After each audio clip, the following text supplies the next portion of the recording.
Join me today as I show you how I created this botanical drawing using only a pencil, an eraser, and my ink pens.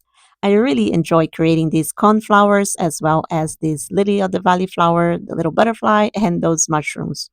You are going to see a step by step of this creation and enjoy some music in the background.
Okay, so here's the final result.